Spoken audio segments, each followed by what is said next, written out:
Ia berpikir keras, mencari cara agar Timur Mas tidak ditangkap raksasa.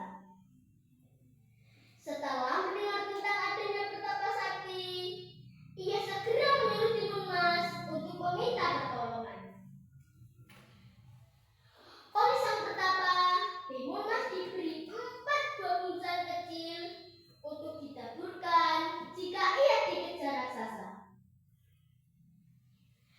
Benar saja, ketika saatnya telah tiba, raksasa datang menagih janjinya. Mbok Sari berusaha mengulur waktu agar Timur Mas bisa kabur. Menyadari hal itu, raksasa murka dan segera mengejar Timur Mas. Timur Mas pun teringat akan bungkusan yang diberikan petapa. Pertama-tama, Timur Mas melemparkan bungkusan yang berisi biji mentimun. Sungguh ajaib! Timbul sebuah daun mentimun yang sangat lebat. Langkah raksasa pun menjadi terhambat karena tubuhnya terlilit batang pohon mentimun. Namun raksasa berhasil keluar dari lilitan tersebut. Timur Mas pun lari kembali dan menaburkan bungkusan kedua yang berisi jarum. Yang seketika tumbuhlah pohon-pohon bambu yang sangat tinggi dan tajam. Namun raksasa kembali berhasil membebaskan diri. Timur Mas kini melemparkan bungkusan ketiga yang berisi garam. Di tempat garam-garam itu dilemparkan, muncullah sebuah lautan yang menenggelamkan raksasa.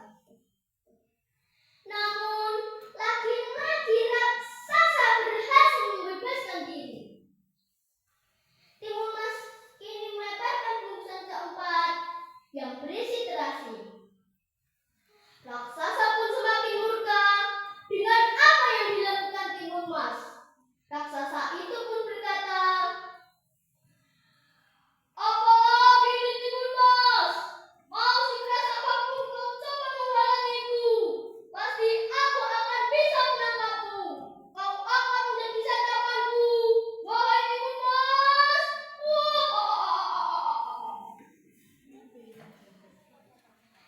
Kini keberuntungan berpihak kepada Timur Mas. Terasi itu berubah menjadi lautan lumpur yang sangat panas, lalu menenggelamkan si raksasa. Akhirnya raksasa pun mati. Timur Mas pun segera kembali ke rumah Mbok Sari. Sesampainya di sana, ia melihat Mbok Sari sedang menangis.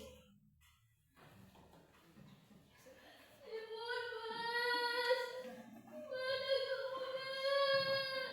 Jangan tinggalkan ibu. Timur Mas pun berlari sambil memanggil nama ibunya. Ibu, ibu, aku pulang bu. Raksasa sudah mati bu. Aku sayang ibu.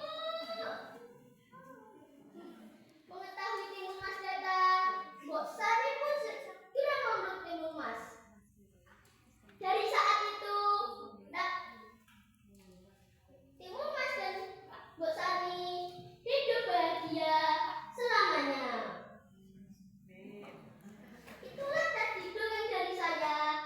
Ada beberapa hikmah yang dapat kita petik, antara lain: 1. Jadilah orang yang sabar seperti Mbok Sari. 2. Jadilah anak yang kuat, pemberani, serta menyayangi ibunya. 3. Janganlah kamu menjadi orang yang sombong. Demikian dongeng dari saya.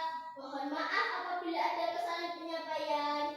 Wassalamualaikum warahmatullahi wabarakatuh.